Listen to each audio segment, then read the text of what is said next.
जितना लोग बोल रहे थे नेवर नेवर नेवर, सब कहाँ गया? अभी भी उनके मन में वो जख्म है जो पशुपति पारस जी ने दिया था। जख्म तो बुरा दिन था, है। जख्म जीवन भर रहेगा, अभी भी एकदम है और रहेगा। चिराग जो बोलते हैं लगातार कि मोदी के हनुमान हैं, अभी भी वो मोदी के हनुमान हैं। और याद रखना भी चाहिए, उसी में पहचान होगी अपने और परायों की। पशुपति पारस का आपने जिक्र किया। मैं उनके सांसद थे, हमारे पास 5 सांसद हमको छोड़ के चले गए थे, लेकिन हमको 5 मिला कि नहीं टिकट मिला। झारखंड में तो पैर पसार ही रहे आप लोग, अब उत्तर प्रदेश में भी तैयारी कुछ वैसे। मंत्री है, देश के सबसे लेकिन ये प्रधानमंत्री चाचा पशुपति पारस है। तो चाचा पशुपति पारस हैं तो क्या हुआ? मान लीजिए एक दल रिप्रेजेंट करते हैं ना, भले उनके दल में आज के डेट में कोई नहीं है। तो हम लोग अभी माने इस बात को तय कि चिराग जो बोलते हैं लगातार कि मोदी के हनुमान हैं, अभी भी वो मोदी के हनुमान हैं। अब इसमें हम सफाई देने जाए क्या कि मोदी का हनुमान नहीं है? आप बताइए, जिसमें हमारी पार्टी अलग थी उसमें भी हमारे नेता, हम एनडीए में नहीं थे, उस समय भी हमारे नेता पार्टी प्रधानमंत्री की मोदियों की नीतियों की हमेशा तारीफ करते थे। तो हमको अपने संबंध पे बोलने की आवश्यकता नहीं है। बाद में देखिए कैसे मोदी जी ने हमको, एक सांसद थे हमारे पास, 5 सांसद हमको छोड़ के चले गए थे, लेकिन हमको 5 मिला कि नहीं टिकट मिला। जितना लोग बोल रहे थे नेवर नेवर नेवर, सब कहाँ गया? तो ये बोलने वाले लोग बोलने दीजिए, मीडिया पर जिसको बोलना है वो बोलता रहता है, हम लोग काम करते हैं। नेवर नेवर आपने बोला, पशुपति पारस का आपने जिक्र किया। मैं उनका जिक्र नहीं किया हूँ, मैं एक शब्दों का जिक्र किया हूँ। तो जिसको बोलना है उस अधिकार है सबको, लोकतंत्र में सबको बोलने का। हमको काम करना चाहते हैं और मेरी पार्टी हमेशा अपने संगठन पे ध्यान देती है। मेरी पार्टी हमेशा अपने संस्थापक रामविलास पासवान के पद चिन्हों पर चलने का काम करती है। तो ऐसे लोगों जो बयानवीर नेता हैं उनके बातों को हम लोग तवज्जो नहीं देते। पशुपति पारस जी की हम बात करते हैं क्योंकि आपने नेवर नेवर नेवर बोला और उन्होंने ही कहा था नेवर। तो अब बताइए, कुछ दिन पहले ही चिराग पासवान जी ने एक भावुक पत्र जारी किया जिसमें उन्होंने पॉलिटिकल बातें भी कही, फिर व्यक्तिगत जो परिवार 2021 में टूटा, उन सभी तमाम बातों का उन्होंने जिक्र किया। भाई तो ये तो हमारे नेता हैं, हमारे राष्ट्रीय अध्यक्ष हैं। कार्यकर्ताओं को जो उन्होंने संदेश दिया है, दूसरी बार राष्ट्रीय अध्यक्ष चुने जाने के बाद, तो निश्चित रूप से अपने परिवार के सभी सदस्यों से, पार्टी परिवार होती है, ये बात करने का उनका अधिकार है और ये अधिकार उन्होंने किया तो अच्छी बात है। उनका जो भी दुख सुख होगा अपने पार्टी में ही तो बात करेंगे, तो हम लोग अपने काम पर।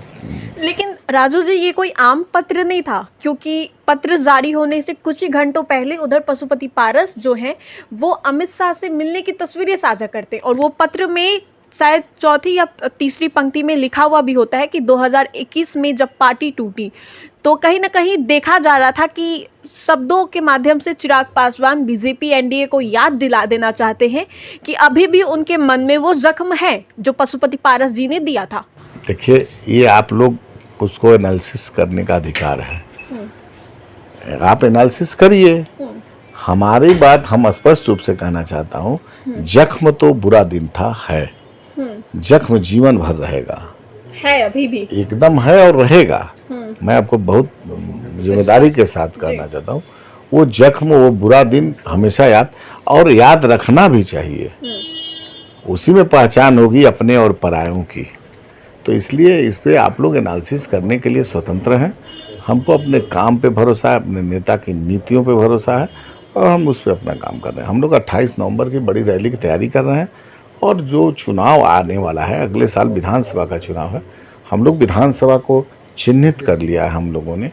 बहुत सारी बातें हम मीडिया में नहीं बोल सकते हैं, वो भी मेरी तैयारी चल रही है। ठीक है, तो पशुपति पारस से जब अमित शाह जी की मुलाकात होती है या फिर दिलीप जायसवाल जी की मुलाकात होती है तो लोक जनशक्ति पार्टी रामविलास को, जिससे आपने बताया कि दर्द वो मन में है, तो एक और जहां मोदी जी आप लोगों के साथ हैं, एक और जहां अमित शाह तस्वीरें साझा कर रहे हैं साथ में अमित शाह जी की पशुपति पारस को, तो उस समय क्या चलता है? देखिए, आप जब हमारी पार्टी टूटी जी, तो उसके बाद भारत सरकार के कैबिनेट मंत्री थे जिनकी बात आप कर रही हैं जी, तो उस समय भी हमारे नेता प्रधानमंत्री के, मोदी के प्रति आस्था रखते थे।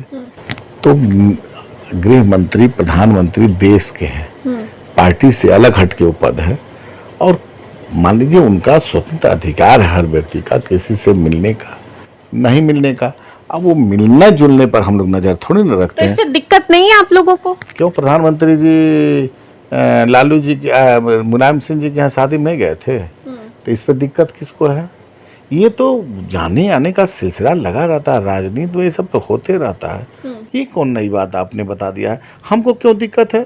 उनसे लोग, सैकड़ों लोग मिल रहे हैं, देश के यशस्वी गृह मंत्री हैं, देश के यशस्वी लेकिन ये प्रधानमंत्री हैं। चाचा पशुपति पारस है। फिर तो चाचा पशुपति पारस हैं तो क्या हुआ? मान लीजिए एक दल रिप्रेजेंट करते हैं ना, भले उनके दल में आज के डेट में कोई नहीं है मेंबर, लेकिन दल है उनका, तो उनका मिलने का अधिकार है। तो इस पे हम कौन होते हैं? इस पे हम नहीं, सब पे बातों पर ध्यान रखते हैं, हमारी पार्टी नहीं ध्यान रखती है। अब इसमें आप लोग उसको न्यूज़ बनाना चाहते हैं तो बनाइए, आप लोग स्वतंत्र हैं, हम इसमें रोकने वाले भी नहीं हैं, लेकिन हम लोग इस सब बातों पर ध्यान नहीं देते हैं।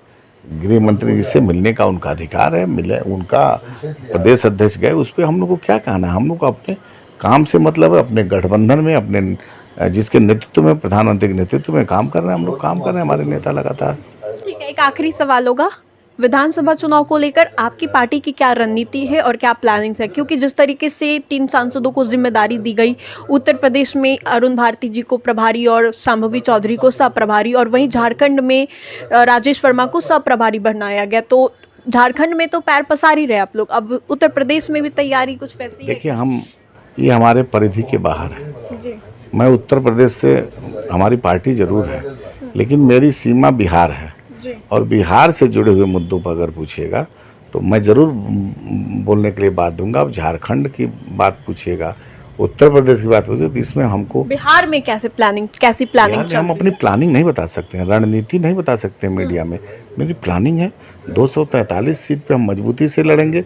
जिस सीट को हम चिन्हित किए हैं वहाँ से हम गठबंधन में हमारे नेता बैठ करके बात करेंगे, वो सीट मिलेगी। हम लोग इसी में लगातार काम कर रहे हैं कि जिस तरह से हम लोग लोकसभा में 100% स्ट्राइक रेट से दिया है, उसी तरह विधानसभा में भी हम लोग 100% एनडीए से स्ट्राइक दे करके और एनडीए की सरकार बनाएंगे। बहुत बहुत शुक्रिया बातचीत के लिए। तो ये थे हमारे साथ बातचीत के लिए राजू तिवारी जी, लोक जनशक्ति पार्टी रामविलास के प्रदेश अध्यक्ष, जिनसे हमने कई सवाल पूछे विधानसभा चुनाव से लेकर चाचा पशुपति पारस की मुलाकात तक। फिलहाल इस अपडेट्स में इतना ही, हम दोबारा जुड़ेंगे। अभी के लिए हमें दे इजाजत, बने रहिए हमारे साथ और देखते रहिए देशवा न्यूज़। धन्यवाद।